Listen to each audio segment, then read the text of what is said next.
Good morning, everyone. Thank you for joining us today. It does look like we still have a few people joining us, so we'll get started in just a couple of minutes.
Hello, my name is Jessica Stenclift, and I'm the Director of Marketing at Accudata Systems.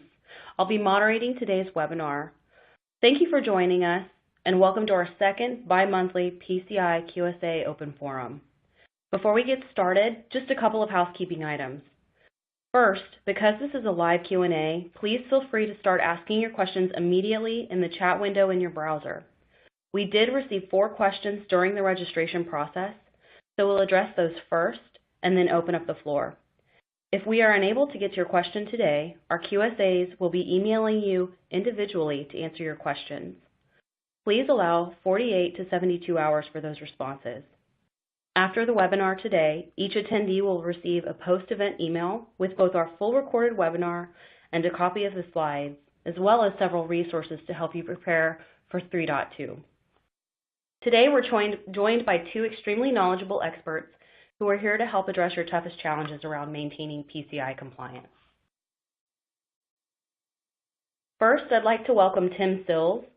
Tim is a risk and compliance consultant at Accudata and has more than 20 years of experience in IT security, audit, compliance, operations, and consulting. Tim routinely performs security assessments and penetration attacks and has been performing cardholder security assessments since Visa's release of CISP.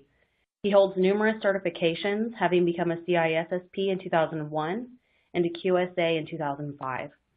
Most recently, he became an AWS Solutions Architect Associate. We're also pleased to welcome Michael Berry. Michael is a Risk and Compliance Solutions Architect with over 30 years of information systems and technology experience, going all the way back to mainframes.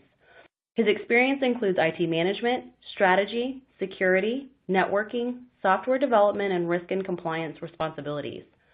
Michael's been with Accudata for over 11 years and has been a QSA since 2012. In his time at Accudata, Michael has developed, managed, and participated in numerous projects to help a broad cross-section of Accudata clients meet and maintain PCI compliance. So with that, we're going to go ahead and get started today. We appreciate you joining us. Let's go to our first question. So this question is actually going to be directed toward Tim. Is Cisco application-centric infrastructure, or Cisco ACI, sufficient to reduce your cardholder data environment scope when applied correctly? Sure. So thanks, Jessica, and welcome, everyone. So my understanding on the Cisco ACI is that it's an application layer, so it focuses on layers 4 through 7 of the OSI model. So that means, though, that the network layer is likely to still be susceptible to vectors of attack. So this particular product will certainly provide layer and depth security, but on the other hand, I don't think unfortunately, it'll be sufficient to provide segmentation and isolation, given that there's still exposure at the network layer. Michael, any other thoughts on that? No, I think you covered that pretty well in that, it's not a cure for everything. There are ways it can potentially reduce scope. and it can make some PCI requirements, easier to meet and maintain. But in the end, it doesn't resolve all the scoping issues. There is still underlying hardware, like you said, that's hosting this. Cisco ACI, is a form of software-defined networking, but kind of, like you said, from my understanding, it does not address all PCI scope issues.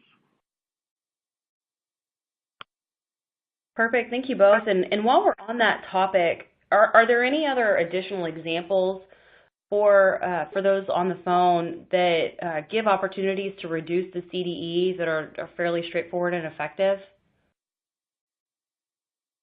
Yeah, I can take that. Yeah, we see distributed environments a lot. So certainly in a hospital environment, right, where there's workstations that could be on any number of floors in any number of buildings across any number of a large campus. So traditional effect of trying to segment and isolate with a firewall may not always work because you can't necessarily get your arms around that workstation. On that particular floor at that location. So, using host-based controls, so we see that a lot and recommend that to customers as a means to kind of isolate that given workstation if they need to process and handle cardholder data in a given location. So something that has, locally based firewall, HIPs, things like that, it can also as a means to address that. Michael, is there anything you want to add? Yeah, I was going to mention another thing I think we see a lot in certain cases, call centers and things like that, where organizations use virtual terminals where these are devices that have limited functionality. The application is actually hosted on a server, and there's very limited capabilities on the end user workstation. There's nothing that you could potentially introduce a virus to or things like that. It gives you more control and allows especially like I said, in call centers where you might have a lot of different call agents working in a particular application, it limits how much exposure those individual systems might be, need to be compliant with PCI. Perfect. Thank you both. We'll go ahead and move on to our second question.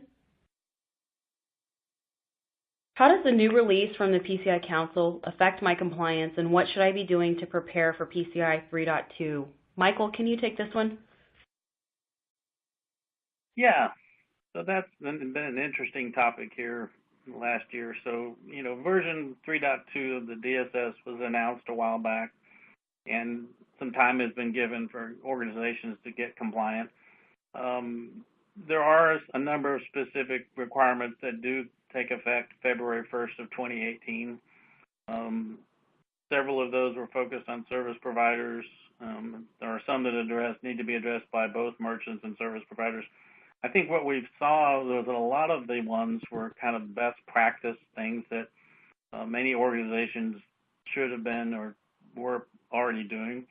I think one area where we see there's been some struggles is there's a significant change that comes in effect on June 30th of 2018, regarding the use of SSL and early versions of TLS, network protocols, and that those have been shown to be, insecure, have weak encryption, and those need to be discontinued.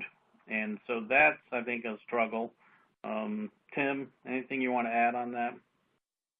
Yeah, no, that one there in particular, right? So key challenge. I think, like you said, right, the other items, we've been working with folks. They've already been doing some of these things for the things that are coming, and they were best practices and go into effect starting February. But yeah, that TLS and the SSL one, the issue there isn't so much as just flipping a switch and disabling support for that. But what we've seen is folks have legacy applications, and so the challenge there is they're not capable of supporting the newer versions of the protocols. So in particular, I have a customer that they have to do a forklift upgrade, right? So So they need to be, well, they're working on this now, and knowing that come June, right, they have to be able to turn that off. And so it's not just as easy as putting in a new process, or like I said, kind of slight changing configuration, but really it's calling for a complete swap out and upgrade of an application. So timely and costly as well. But yeah, that's what I've got to add on that. Tim, in terms of timelines, are there any other things that people need to be thinking about to be ready for February 1st? Well, yeah. So, I mean, you're working on things now, right? Now, don't wait until the auditor comes out or a month or two beforehand and start working on these items, so that it's make it as easy as possible, not only for the customer but as well as for us, right? So it can be challenging if we get there and we find that some of the material isn't in place, or quite frankly, some of these things that should have been done on a daily or monthly or quarterly basis haven't been done, right? So not only for the things that are coming that need to be put into place, but quite frankly, the various controls that have already been there and that customers should be working on, right? So I would say, don't procrastinate and start working on them as soon as you can. Michael, anything on that? No, I think you're spot on with that. I think one of the big things we saw with, the changes in DSS version 3 and even into 3.2 is that there has this kind of this sense that PCI should be an ongoing, concern with organizations, that it's not a point in time. And I think there had been some cases in the past where it kind of came to light that organizations were treating PCI as a kind of a once-a-year deal, that they didn't worry about it until the QSA showed up, and then they tried to, fix things, and to make it PCI compliance part of your ongoing business processes. And so those were some of those best practice things that were added in to the latest version of the DSS. All right, great. Thank you both. Go ahead and move on to our third question here. As a service provider, I have a customer that does not want to accept my SAQ. What steps should I take to manage their expectations? Tim, can you take that one? Yeah, sure. Okay, well, that can be challenging. Unfortunately, I think it's driven a lot of times by the customer's own QSA, right? So they might go and look at that up and see that maybe the service provider isn't listed as an approved service provider. So I think what I would do there, in the recommendation to this particular person, would be, point your customer to what the reporting requirements are as a service provider. Maybe even go so far as to show the documentation or the request that you received for what you need to do to demonstrate compliance, right? So you might have received something from Visa or something that shows what it is that your reporting requirements and expectations are. And so I think it's reasonable to present that to them and show that, hey, this is what we have to do. And I've actually had a customer that all they wanted us to do, a service provider that just wanted us to do a gap assessment. So they felt that it wasn't a necessity to do a level 1 on-site assessment and absorb the cost for that. Their business model didn't really require it, and they felt that they weren't going to get anything above and beyond by being listed as an approved service provider on Visa's website. But I think it's just going back and educating the customer and showing them, hey, here's what it is that's required of me, and letting them know and providing that supporting information. Michael, anything to add to that? No, but that is something that, we've actually seen some of our customers, service provider customers, struggling with, because in the end, it's a business relationship between them and their customer. So there's a contractual thing there. And, if the service provider's customer is going to require the service provider to have, a QSA attest to their compliance, perform the full, ROC assessment, as you mentioned, and that's the customer's prerogative. We've seen this with some service providers, and in the end, it's the service provider has to make a business decision: do they want to spend the extra money and to have a QSA come out and review everything and actually, sign the attestation of compliance? Is it worth the cost to keep the business of their customer that they want? So again, it kind of becomes a business justification, and often case they end up having to do it because they want to keep the business of their customer. So. Yeah, I agree. Perfect. Thank you both. So we're going to go ahead and move on to the last question that we had submitted during our registration and then open it up to our live questions. So last question is, I have multiple business locations around the world that accept credit card information. I'm unsure of what my scope really is and how do I start determining my true PCI scope. Michael, can you start us with this one? Yeah, this is an interesting one because, nowadays the whole world's connected, and a lot of times you could be accepting credit cards in a number of places around the world, or even have customers in different parts of the world. Really, when we look at any kind of assessment, we're kind of start out with a scope review where we're looking at where is the credit card information, the cardholder data, where does it come into the organization, where is it accepted, where are payments being made, and where does that data flow? And you might have situations where, credit cards are being accepted in one country, but the data center is actually in another region of the world. And those can be, difficult to deal with. But I think, the reality is you have to kind of look at the whole picture. And, the issues can be varied because a lot of times people are doing things like outsourcing things or offshoring things like call centers to other countries. So again, you have to look at the complete picture and kind of map out where the credit card information goes. Is it stored anywhere? Where is it processed? And so, you may have something where it's accepted in one region, but actually stored and processed in a different region. So you have to look at the complete picture. I don't know, Tim, is there anything else you could add to that?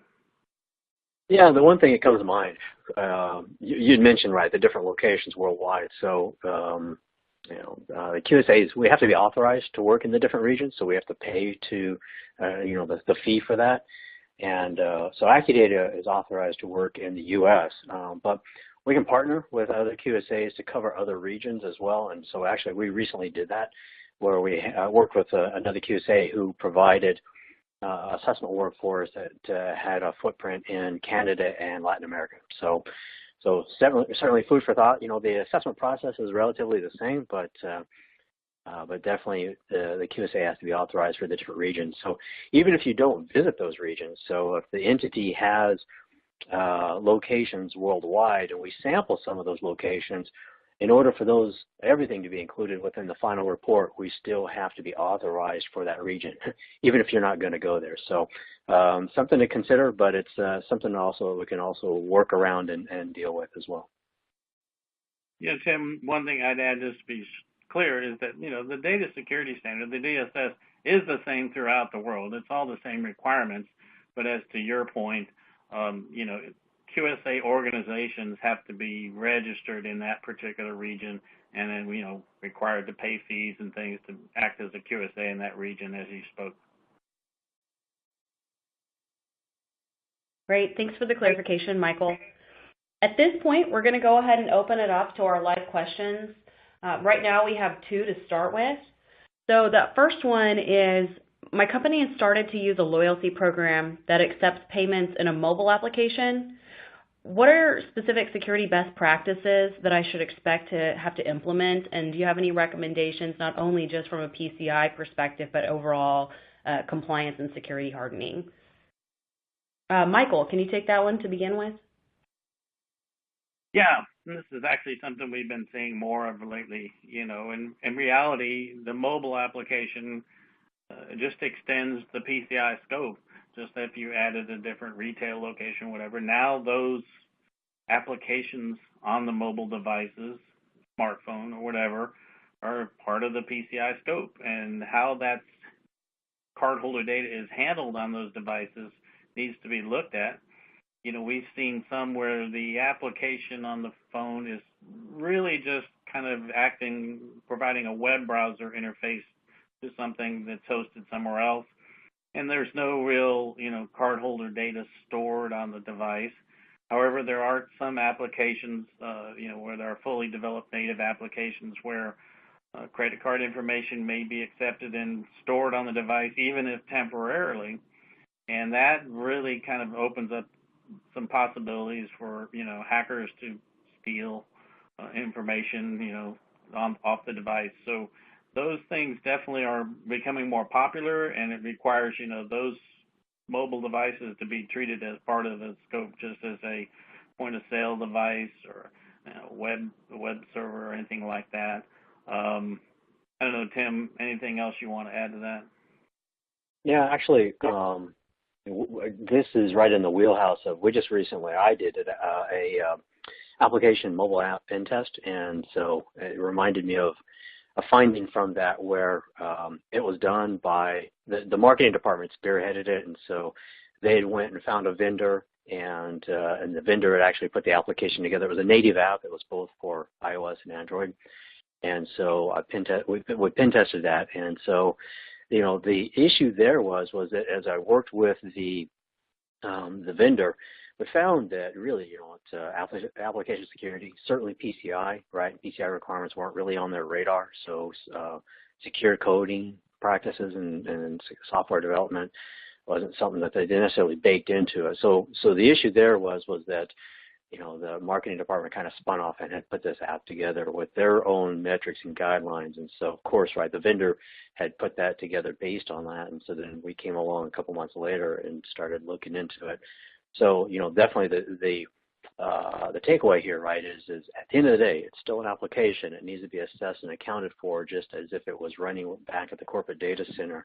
And so all those applicable PCI controls come into play. And so that was the takeaway there. So we worked with them as they shored it up and made sure that it was compliant. But no doubt, right, making sure that there's an awareness across the organization. And, and it was an eye-opener, right, for the marketing department as well, right, so that they weren't quite as in tune with PCI and the various, security requirements. Tim, can you elaborate a little bit more on some of those vulnerabilities that you found, not necessarily just from a PCI standpoint, but overall security? Yeah, I mean, in this case here, right, so the applications themselves, they have databases, they're storing material and content locally on the device itself, and so making sure that that's secure. So we'll look at the device and we'll look at what's being stored, how is it handled, and of course, right, anything that's stored locally, you just open up a can of worms of making sure, right, is the data encrypted at rest, key rotations, all kinds of things like that. And so kind of going back to what Michael had said, sometimes we often see where really it just spawns a web browser, and so now it's just communicating back to a back-end server. But when everything's stored locally, now you're dealing with, the security of that and the encryption of it, and so it just becomes a lot more challenging. So if anything, the takeaway there was a slight modification of the application so that material wasn't being stored locally and try to offload that. Hope that answers it. Yeah, perfect. Thank you very much. Second question that we got is, my business is required to store cardholder information, and we're wondering what technology we should use. Do you have any thoughts on encryption versus tokenization? Tim, can you go ahead and take that one as well?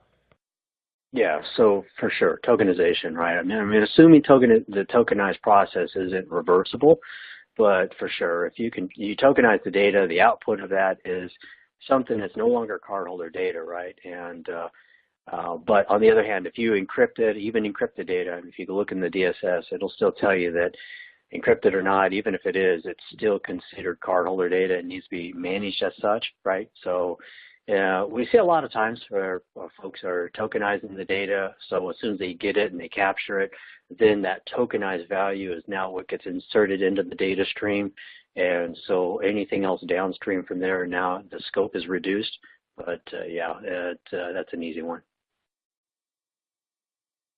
Tim, Michael, anything you want to add on that one?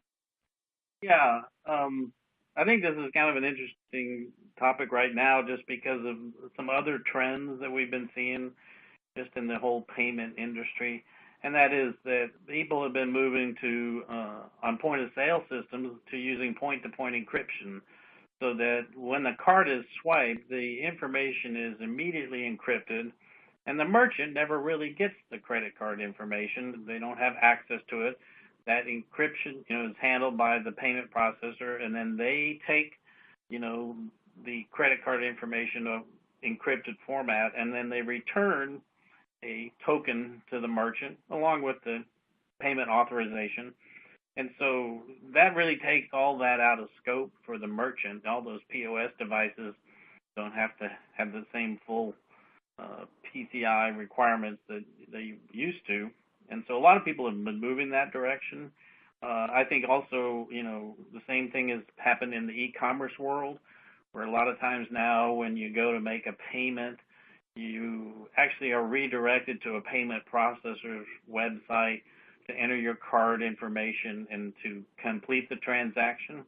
So again, that's taking the credit card information out of scope for the merchant and kind of pushing that responsibility to the payment processor.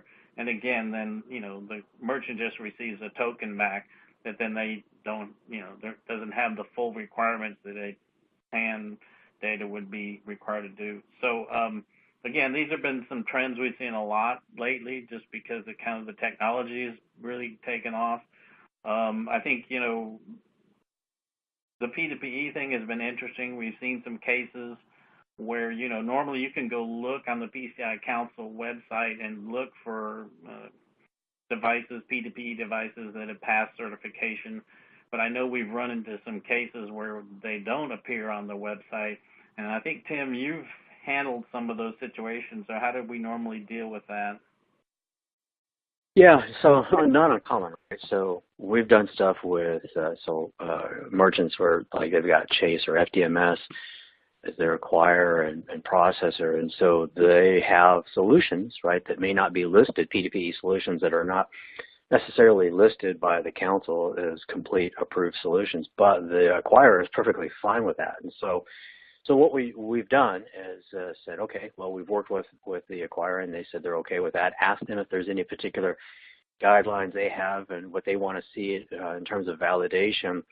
And I recently completed an assessment on this. And what happened was we completed the level 1 on-site assessment, but kind of with an eye towards focusing on the applicable controls to that environment with the P2P solution in place. And so there were a few extra steps, but it's not like it's not doable, but it may not fit conveniently within the P2P solution or the reporting requirement, but we're able to still address that and provide a final report on compliance. Hey, Tim, I think one of the interesting things I saw on one of these cases was that the acquirer, they get a complete log of all the transactions. They can quickly identify any transactions were not encrypted, which I think has been helpful to us in kind of validating the compliance that, P2P is turned on and functioning correctly. So, merchants should be working with their acquirers and they can get those reports, I think, on a regular basis, right? Yeah, it's been a challenge with some of the acquirers, but there's no doubt, right? So for anyone that has P2P solution, a good sanity check right there is you can go back and look at that, right? You're paying a premium for anything that is processed, through that terminal at point-to-point encryption, right? So we've used that as a way to also validate when you're talking thousands of devices out there across, a lot of locations, across the country is, hey, can we get some reports from the acquirer that show where the terminals, have any of these processed in a non-P2P manner. And so those kind of bubble up at the top, and that lets us know if there are some locations that the terminals aren't properly configured. But yeah, an easy way for us to kind of hone in on some problematic locations potentially. Great answer. Thank you both very much. So we're actually winding down on our 30 minutes here. Before we wrap up, Tim and Michael, is there anything in terms of 3.2 preparation that you'd like to leave our attendees with today? Yeah, I can take that. And I think we mentioned that early on, right? Get started on it now, right? Don't wait until the last minute. And so look ahead at some of those requirements, and certainly if you've got questions on them, right, try not to wait until you engage any QSA, whether it's us or anyone else, and have dialogue with them and say, hey, what's the best way to approach this? But trying to get in front of these things now rather than waiting until the month of or before your anniversary date and you have somebody show up out there. Okay, I don't know, Michael, anything on that? Yeah, I'll just wrap up. And I think in the package of information we'll send out to all the attendees on the call, we have some information or links to some things that we've provided our customers on guidance on, getting ready for 3.2 and getting compliant and getting ahead of the curve, as you said. So I think, check those emails that Jessica's going to send out afterwards and see if there's not some help for you there.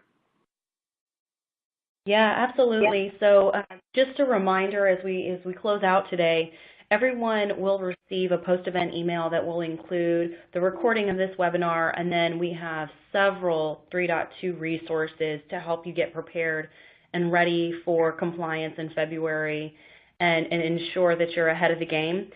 So again, also to reiterate, if you do think of any other questions that you have for our QSAs, you can either respond directly to that email, or we've included a link to Brian DePaulo's email address. Brian is our Director of Risk and Compliance, and he'll be able to respond to you and help ensure that our QSAs are funneled those questions that you have. Again, we appreciate your time. Thank you for joining us today. Have a great rest of your afternoon.